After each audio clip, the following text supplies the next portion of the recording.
Muito obrigado, Eduarda, pela mensagem. Linda demais, linda demais. É outro nível, né? Começar a mensagem depois de uma tão bela mensagem cantada dessa forma. Deus seja louvado pelo louvor das crianças, porque delas é o reino dos céus. Continue assim, Eduarda. Jesus fica muito feliz com isso. Boa noite, igreja. Boa noite a você que está acompanhando de casa. Que você se sinta abraçado pelo Senhor, assim como as pessoas que estão aqui na igreja nessa noite. É um privilégio poder pregar aqui, é a primeira vez que eu estou pregando numa quarta-feira, agradeço aí ao pastor Márcio pelo convite. E o tema que eu trouxe hoje é um tema que praticamente todos nós somos tomados por essa palavra que eu vou falar um pouquinho mais hoje. Essa palavra se chama medo. Medo. Quem aqui tem medo? Levanta a mão aqui. Todo mundo tem medo, né? Medo é uma coisa que está presente em todo ser humano. Medo é uma coisa natural nossa. A gente já nasce com isso, essa coisa chamada medo.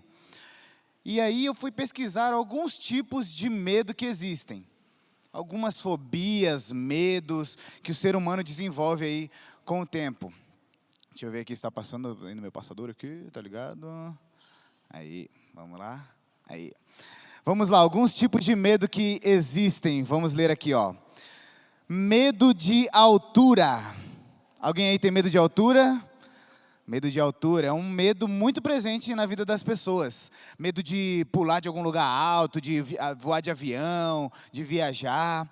É interessante, eu estava pesquisando algumas histórias de pessoas que tinham medo de altura, algumas pessoas famosas, e havia um jogador de futebol chamado Dennis Bergkamp. Ele jogava no Arsenal. E ele, antes de assinar com o Arsenal, ele é muito interessante, ele é um dos melhores jogadores do time, mas ele fez uma assinatura no contrato dele. Ele fez um combinado com o time. Toda vez que o time fosse viajar para longe e necessitasse viajar de avião, ele não iria participar. Se o time não aceitasse isso, ele não iria para o Arsenal da Inglaterra. Ele colocou lá, se tiver viagem de avião, eu não irei. O time aceitou e assim foi feito. E daí, quando tinha um campeonato fora, ele não ia, de jeito nenhum, de tanto medo que ele tinha de avião. Ele deixava de fazer a coisa que ele mais gostava, que era jogar futebol, porque o medo de voar de avião era maior. Outro tipo de medo, entomofobia. Entomofobia é o medo de insetos. Alguém tem medo de insetos? Barata, borboleta. Medo de insetos. Muita gente tem esse tipo de medo aí. Quando é barata voadora, acho que todo mundo tem esse medo aí. Barata voadora, não tem quem segure. Ofidiofobia, medo de cobras. Esse aí eu tenho. Medo de cobra. Eu tenho. Tem gente que olha assim a cobra e fala, não, essa aí não é venenosa não, e não sei o quê. Eu não estou nem aí. Se é cobra, eu estou correndo, sai fora. Outro tipo de medo, sinofobia, medo de cães. Aquela pessoa assim, o cachorro vem latindo no portão, você já pula fora. O dono da casa chega, não, fica tranquilo, o cachorro não morde, pode entrar. Não adianta. A pessoa não encara, tem medo de cachorro de qualquer forma. Outro tipo de medo, ailurofobia, que é medo de gatos. É um pouquinho mais raro esse tipo de medo, mas tem gente que tem, medo de gato. Courofobia, medo de palhaços. Essa aí eu tinha uma amiga que tinha medo de palhaço, assim, ó, que se arrepiava. Ela não podia ver num filme, não podia ver num circo, ela morria de medo de palhaço. E muitos outros medos. Se você for pesquisar no Google, na internet aí afora, você vai ver que tem vários tipos de fobia, de medo, de ficar sozinho, de ficar preso em lugares fechados, de dirigir, vários tipos de medo. Porque o medo, ele toma o ser humano, ele cerca a gente de uma forma que nos prende e impede de fazer muitas coisas. Isso é muito interessante. Eu tive um trauma quando eu era pequeno, bem engraçado, vou contar essa história para vocês aí. Se meu pai estiver assistindo, ou minha mãe, eles vão lembrar. Quando eu tinha mais ou menos meus 8, 9 anos de idade, a gente decidiu ter um computador dentro de casa. A gente obteve ali um computador, e daí a gente colocou a internet nesse computador. Não era uma coisa que todo mundo tinha, não era uma coisa tão comum ainda e tal, aquela internet lenta, aquela coisa, né, não era tão inovadora como é hoje, com Wi-Fi, com internet rápida, ligeira, era um processo um pouquinho mais lento. E, nessa época, era muito utilizado o e-mail era o meio de contato. Não tinha WhatsApp, não tinha Facebook. O e-mail era o maior meio de contato nessa época. E meu pai gostava muito de mexer no e-mail. E daí, estava começando a vir uma febre no e-mail, de vir algumas pegadinhas dentro desse e-mail. E meu pai recebeu uma dessas pegadinhas de um amigo dele, né? Brincando ali e tal. E daí, o nome dessa pegadinha era Encontre o Pontinho Vermelho. O nome dessa pegadinha. E o que vinha nessa pegadinha? Vinham várias imagens, uma espécie de slides, e dentro dessas imagens tinha um pontinho vermelho em cada uma delas. Um balão, um pontinho vermelho no canto. Várias árvores, o trânsito, prédios, um pontinho vermelho na imagem. E daí, meu pai chamou eu para brincar dessa brincadeira de encontro pontinho vermelho. Ele falou, filho, vem cá, vem aqui no computador, vamos brincar junto. Aí, eu fiquei lá, né, 8 anos de idade, ali, aquela curiosidade, clicando ali nos pontinhos vermelhos. E daí, quando foi clicando, foi passando a imagem, foi aumentando a dificuldade a cada imagem que passava, até que chega no finalzinho, um painel, todo vermelho o painel. Daí eu fiquei procurando, aí me aproximei do computador. Quando eu me aproximei bem pertinho, veio aquela mulher, aquela personagem do Exorcista, com a cara toda cortada, sabe assim, gritando, e aquela imagem ia e voltava. Aí eu tomei um baita de um susto, saí correndo pela casa, chorando, minha mãe olhando sem entender nada, meu pai dando risada. Aí eu tinha uma geladeira lá, tinha um espacinho do lado da geladeira assim, daí eu fui atrás da geladeira e comecei a chorar lá, chorar. Resultado, fiquei 6 meses sem chegar perto do computador. Não chegava nem perto, porque eu achava que a mulher ia sair do computador para me pegar. Fiquei longe do computador. Peguei fobia do computador. Aí depois de 6 meses, meu pai lá, falando que o computador foi um investimento, que tinha que usar, que eu tinha que aprender. Aí que eu comecei a mexer e tal. Aí depois ele brigava para eu sair do computador, né? Isso aí foi bem engraçado. Mas esse foi um dos meus medos e traumas de infância. Qual que é o seu maior medo, o seu maior trauma? Responde aí para você mesmo. Mas todos nós temos, nós nascemos com isso. Estudos da psicologia dizem que quando a mãe sente medo, traumas, tudo isso já passa para o bebê. A criança já nasce com medos, com sentimentos, com sensações de perigo. É uma coisa, é como se fosse um senso de proteção mesmo. O medo é uma coisa natural do ser humano. E estudando um pouquinho mais, eu fui dar uma pesquisada, uma aprofundada, e eu vi que existem 2 principais tipos de medo, generalizando esse assunto. Um é o medo real e o outro é o medo emocional. O que é o medo real? O medo real, ele está associado a coisas mais palpáveis, coisas mais reais mesmo. Por exemplo, o medo de se acidentar, o medo de pular de certa altura, porque sabe que se pular pode se machucar, o medo de falar alguma coisa, porque sabe que pode ferir alguém. Esse é o medo real, são coisas que podem acontecer ali, que você sabe que vão acontecer se você fizer. Cuidado de tomar o choque, porque sabe que ele, né, tem energia elétrica e tal. Esses são os medos reais, aqueles que te protegem, aqueles que correm o risco de você machucar alguém ou de você se machucar. E o outro é o medo emocional. Os medos emocionais, eles dizem respeito ao temor de alguma pessoa passar por alguma situação que pode causar prejuízo emocional, como o medo de fracassar, o medo de arriscar algo novo, o medo de ser criticado, abandonado, rejeitado. E esse, por incrível que pareça, é o pior medo que tem. O medo emocional. Por quê? Porque ele te prende, ele te impede de crescer, ele te impede de avançar, ele te impede de te desenvolver, ele te prende. Quantas pessoas, pensa agora na sua história, quantas vezes você deixou de crescer por medo? Quantas vezes você deixou de ter uma experiência porque teve medo? Imagina só você aí que está em casa, quantas coisas que você perdeu por causa do medo. Talvez o medo de conversar com alguém, o medo de conversar com aquela menina que você gosta e tal, para conquistar, o medo de tentar uma nova língua para viajar para fora do país, o medo de ter um cargo mais alto porque não se achava capacitado, o medo de dar o estudo bíblico para alguém porque acha que não tinha conhecimento suficiente, o medo de avançar, o medo de amar, o medo de pedir perdão. Imagina só quantas coisas você foi impedido de fazer por causa que você tinha medo. Medo. O medo é uma coisa que prende a gente, uma coisa que trava a gente. Mas e a Bíblia? O que ela fala sobre medo? Nós vamos ver agora. O que a Bíblia fala sobre medo? Eu separei alguns textos para ler aqui rapidamente. Você pode acompanhar na sua Bíblia, pode acompanhar aqui na tela junto comigo. Fique à vontade. O que a Bíblia fala sobre medo? Eu separei alguns textos rápidos para a gente ler junto aqui sobre o que a Bíblia fala. O Salmo 34, no verso 4, ele diz o seguinte, Salmo 34, verso 4, vou falar vários textos aqui. Busquei o Senhor e Ele me respondeu. Ele livrou-me de todos os meus temores. A Bíblia diz que o Senhor, Ele se preocupa com o medo de cada um. Ele se preocupa e Ele se dispõe a cuidar de cada um dos seus medos, traumas, e se dispõe a se proteger, te dispõe a te cuidar, a você superar esse medo. Ele te protege. Próximo texto, Isaías 41, 10. Isaías 41, 10 diz o seguinte, está ali na tela, para quem quiser acompanhar. Por isso não tema, pois estou com você. Não tenha medo, pois sou o seu Deus. Eu o fortalecerei e o ajudarei. Eu o segurarei com a minha mão direita vitoriosa. Isaías 41, 10. O Senhor, Ele cuida de você em cada batalha, em cada luta, cada obstáculo. Ele dá a sua mão direita poderosa para ajudar você a superar os seus obstáculos. Essa é a promessa que Deus nos dá. Outro texto, Hebreus 13, verso 6, diz o seguinte. Podemos, pois, dizer com confiança, o Senhor é o meu ajudador e eu não temerei. O que me podem fazer os homens? Deus é muito maior do que os homens. Deus é muito maior do que as pessoas que te criticam. Deus é muito maior do que os obstáculos. Deus é muito maior do que tudo. Deus, Ele é criador. Deus, Ele é redentor. Deus, Ele é o dono de tudo. Ele pode te ajudar. Ele pode ser o teu ajudador. Ele pode fazer você superar qualquer obstáculo. Ele está contigo.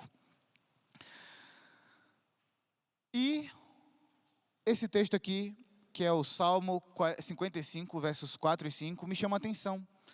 Porque ele fala sobre o medo e agora é uma coisa para aplicar para a gente. Olha o que diz ali no Salmo 55, versos 4 e 5, diz assim, ó.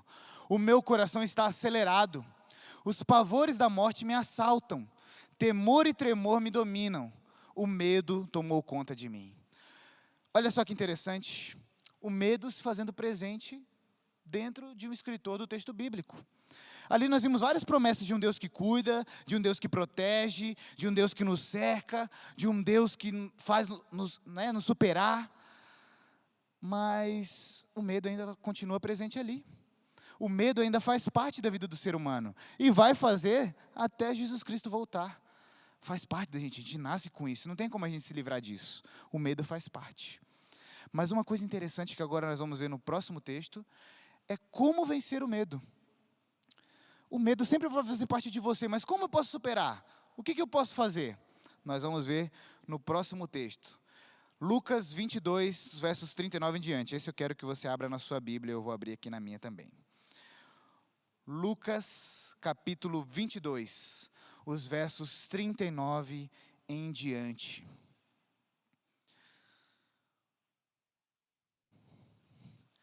Lucas, capítulo 22, os versos 39 em diante.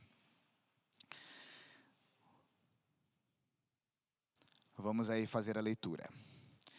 No verso 39 em diante diz o seguinte. E saindo, foi como de costume para o Monte das Oliveiras, e os discípulos o acompanharam. E chegando ao lugar escolhido, Jesus lhes disse, orai, para que não entreis em tentação. Ele, por sua vez, se afastou, cerca de um tiro de pedra, e de joelhos orava, dizendo, Pai, se queres, passa de mim este cálice. Contudo, não se faça a minha vontade, e sim a tua. Então lhe apareceu um anjo do céu que o confortava, e estando em agonia, orava mais intensamente. E aconteceu que o seu suor se tornou como gotas de sangue caindo sobre a terra. E levantando-se da oração, foi ter com os discípulos, e os achou dormindo de tristeza. E disse-lhes, por que estáis dormindo? Levantai-vos e orai, para que não entreis em tentação. Aqui está o segredo essencial para se vencer o medo. O medo ele vai fazer parte de você. E é interessante que no texto bíblico diz que o próprio Jesus, o Criador do mundo, o Redentor, o Messias, o Filho prometido para livrar a humanidade do pecado, para salvar a humanidade, ele teve medo. Jesus Cristo, ele faz uma oração, ele se ajoelha e fala para o Pai: Pai, se for possível, afasta de mim esse cálice, mas eu quero que seja feita a tua vontade e não a minha. E daí ele ora de forma tão intensa, de forma tão profunda, que ele fala assim: não, eu vou enfrentar o medo. Independente do que eu vou passar, eu vou enfrentar e vou até o fim. Porque não tem outro plano, não tem uma outra chance, depende de mim. Eu tenho que me entregar, porque senão a humanidade não vai vencer. Eu preciso me entregar, depende de mim. E assim ele fez. E diz que o nervosismo, a intensidade daquele momento era tão grande, que Jesus, ele soa sangue. Ele soa sangue.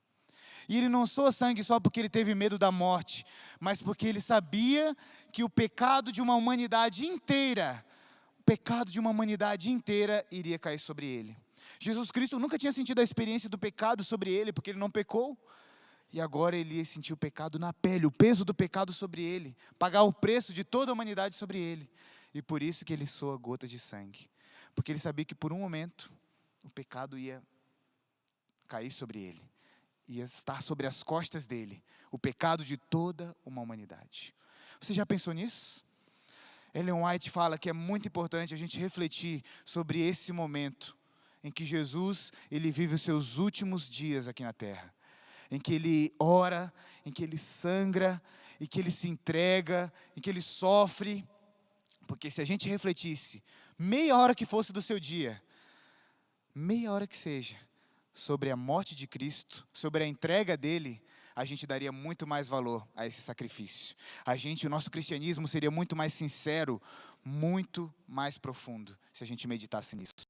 E sabe por que a gente precisa disso? Porque nós também temos que nos entregar a Cristo, temos que morrer para o nosso eu. Assim como Cristo se entregou, nós também temos que nos entregar. Nos últimos dias, muitos aqui serão perseguidos, muitos aqui serão tentados, muitos aqui serão zombados. Vão ter pessoas que estão do seu lado, pessoas que até agora você acha que ama, que tal, e que estão da sua família, amigos, e que no último dia vão escolher o outro lado, infelizmente. Pessoas que você ama, que você cuidou, que você cresceu junto, vão estar do outro lado, falando: meu querido, esse negócio de fé, esse negócio de Jesus, não dá certo. Esse negócio de sábado, não tem isso, é uma coisa ultrapassada. Siga o meu Deus, siga o outro caminho, siga o outro lado. E daí você vai falar: não, eu vou seguir a Jesus Cristo, eu vou seguir a verdade, eu vou seguir o Evangelho. E muitas pessoas vão zombar de você, vão te excluir, vão te abandonar e pior, muitas dessas pessoas vão te perseguir. E se você não estiver firme com Deus, se você não estiver firme em oração, firme na verdade, você vai estar com medo. E o medo vai fazer você desistir. O medo vai fazer você pular fora do barco. O medo vai fazer você abandonar a sua fé. A fé é essencial para que a sua vida cresça. A oração é essencial para que você cresça em intensidade e em intimidade com Deus. A fé faz você ficar mais forte. A fé não faz você perder o medo, mas faz você superar o medo. Quando eu comecei a fazer teologia, muitas pessoas vieram para mim e falaram: Yuri, é muito difícil o chamado. É melhor você desistir. É muito difícil, você vai investir nos estudos de teologia, você vai abandonar sua família, vai largar tudo para uma coisa, para dar um passo no escuro, para um lugar que talvez você vai terminar a faculdade, talvez nem vai ter trabalho, não vai ter o que fazer, vai ter que estudar outra coisa, porque não vai ter emprego para você. Você vai abrir mão disso, vai abrir mão dessas coisas. E daí eu comecei teologia entretido nessas dúvidas. As pessoas botando dúvidas, tal, pouca gente apoiando. Mas eu fui. Falei: não, eu vou fazer porque eu sei que Deus tem uma obra para mim. Deus tem um propósito para mim. Deus me chamou para isso. E eu fui. E fui fazendo estudo. Vendi livros para poder pagar meus estudos. E as pessoas que eu sabia que estavam comigo ali me apoiando, mas muito mais pessoas criticando e botando dúvidas, mas eu fui indo, pouco a pouco, e eu consegui chegar no meu objetivo.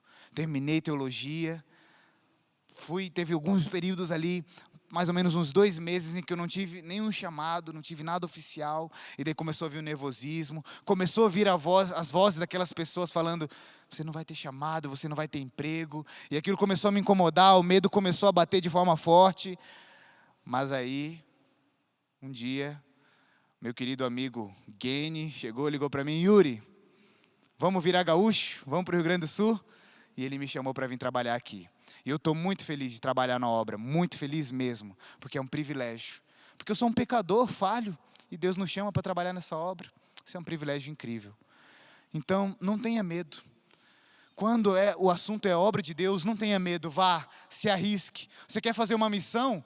Vá, independente das pessoas falarem que é muito dinheiro, que é difícil aprender a língua, vá. Você quer realizar um sonho seu, um objetivo, começar um negócio que você vai crescer e que vai fazer você alcançar mais pessoas para Jesus? Vá. Você quer fazer alguma coisa, quer começar um estudo bíblico com alguém?